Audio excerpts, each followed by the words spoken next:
안녕하십니까. 자, 양진석 세무사입니다. 개인의 주택 임대업과 관련되는 소득에 대해서 한번 자세히 알아보도록 하겠습니다. 부동산 임대는 이제 둘로 쪼개질 수가 있어요. 주택 부분 임대와 주택 외 임대가 있는데, 주택 외 임대는 뭐죠? 상가라든가 근생 같은 사무실을 뜻하는 거고요. 자, 이번 시간에는 주택 임대와 관련된 부분을 알아보도록 하겠습니다. 먼저 주택 임대 중에서 이제 과세 대상이 안 되는 겁니다. 여기 이제 하나의 주택입니다. 이 하나의 주택 주의사항이 뭐냐면요, 부부 합산입니다. 그러니까 남편이 한 채 갖고 있고 배우자가 또 한 채 갖고 있으면 각각 한 채잖아요. 근데 소득 계산할 때는 그렇게 두 채가 되는 겁니다. 그러니까 한 개의 주택을 가지고 있습니다. 그리고 월세를 받습니다. 이때는 과세하지 않습니다. 단 주의사항은 뭐냐면 고가주택이 있을 거 아니에요. 그래서 여기 과세기간 종료일 또는 양도 시점입니다. 양도 시점에서 그 주택가격이 12억입니다. 12억 초과분에 대해서는 월세 등을 받을 때는 과세 대상이 된다는 거 조심하시고요. 두 번째는 1주택이지만 9개주택 을 가지고 있으면 월세를 받았다. 그것도 기본적으로 과세를 합니다. 먼저 이제 주택수 계산과 관련되는 부분을 설명을 드리도록 할게요. 자, 주택수 계산은 부부 합산입니다. 자, 첫 번째, 주택 중에서 다가구 주택이라는 게 있어요. 원룸이라고 하죠. 자, 요건 일단 기본적으로 있죠. 하나의 주택으로 판단합니다. 다세대하고는 틀립니다. 다세주택이나 연립주택은 어떻게 돼요? 세대당으로 하기 때문에 집합 건물, 아파트처럼 판단하는 거예요. 그래서 다가구 주택은 하나의 주택으로 판단을 한다. 두 번째는 여기 좀 조심하셔야 돼요. 주택 중에서 공동 소유 주택이 있을 수가 있잖아요. 본인 배우자 또는 다른 부모님하고 같이 공동으로 소유하는 주택이 있는데, 이건 공동소유주택은 어떻게 판단하느냐, 누구의 주택으로 판단하느냐. 공동소유주택은 기본적으로요, 지분이 가장 큰 사람의 소유주택으로 보고요. 자, 근데 지분이 가장 큰 사람이 5대5로 있다고 칠게요. 공동소유, 그들의 합의에 따라서 한 사람의 주택으로 귀속자가 될 수 있도록 선택을 할 수가 있습니다. 이게 기본입니다. 다만 두 가지 케이스가 있어요. 다음 중 어느 하나에 해당하는 공동소유주택은 한 사람을 하지 않습니다. 자, 지분별로 계산을 한다는 걸 조심하셔야 돼요. 이게 두 가지가 있어요. 첫 번째는요, 공동소유주택인데 지분이 있을 거 아닙니까? 그 지분이 8대2라고 가정할게요. 8대2인데 전체 임대소득 중에서 8대2로 나눕니다. 근데 20%에 해당되는 소유주택이 있는 사람, 이 사람이 배분 관계, 금액 기준이에요. 안분 계산하는 게 600만 원 이상일 때 금액 기준입니다. 이런 경우에는 20%지만 20%를 끌고 옵니다. 그래서 금액이 안분 계산하는 게 두 번째는 600이 안 됐을 경우입니다. 고가주택에 한해서 12억 이상인데 그 아파트의 지분율이 30% 이상이에요. 공동 소유자별로 안분 계산을 하셔야 된다는 거예요. 그래서 이 두 가지는, 세 번째는 이건 많이 있지는 않아요. 내가 임차를 사는데요, 그 임차와 관련되는 걸 전세를 줄 때입니다. 이런 경우도 주택수에 포함이 되는데 이건 거의 없다고 보시면 될 것 같아요. 자, 네 번째가 좀 중요합니다. 보통 이제 아파트인데 부부입니다. 자, 부부는 하나의 주택으로 합산해서 간다고 했는데 공동 소유입니다. 자, 이런 경우에는 아까 지금 설명드린 600만 원 기준 있잖아요. 그 다음에 고가주택 12억에 몇 퍼센트요? 30% 이상일 때입니다. 이런 경우 이제 각각 계산을 해야 되는데, 부부에 대해서는 좀 달리 계산할 수가 있어요. 그래서 어떻게 계산하느냐? 자, 금액이 600이 넘거나 지분이 고가주택이 30% 넘더라도, 첫 번째 기준이죠. 지분이 큰 사람 소유의 주택으로 신고를 할 수가 있어요. 부부에 대해서만 그럽니다. 두 번째는 보통 공동 지분이 많잖아요. 6대4 이렇게 하지 않고요. 부부끼리 공동 명의로 해서 5대5가 많을 겁니다. 이 5대5로 들어갈 경우에는 그들의 합의 하에서 한 사람의 주택으로 신고를 할 수가 있어요. 주의사항 쪽 몇 가지, 한 두 가지 정도로 좀 설명을 드릴게요. 자, 우리가 고가주택 기준 1주택이지만 12억 이상에 대해서는 과세를 한다고 설명을 드렸고요. 그 시점이 양도가 안 됐을 경우 12월 31일, 즉 종료 시점에서 판단을 하고요. 두 번째, 상반기에 주택, 아파트를 팔 수도 있고 또 하반기에 팔 수도 있는데, 매매계약서를 작성했을 때 양도가액이 6월 달에 팔았다고 칠게요. 자, 그리고 다른 데서 뭘 살아요? 월세를 사는 겁니다. 자, 이런 경우에는 기존 주택에서 월세를 받고 있을 거 아니에요.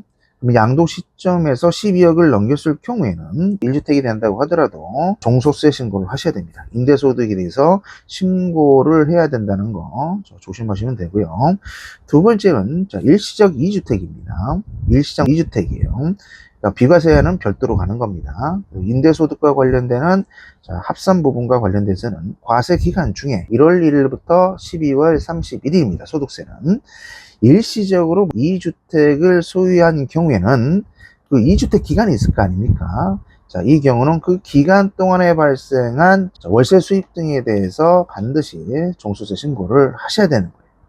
양도소득세 비과세 기준 별도로 하고, 그다음에 소득세에서는 그 기간만큼 2주택이 됐기 때문에 종소세 신고를 합니다.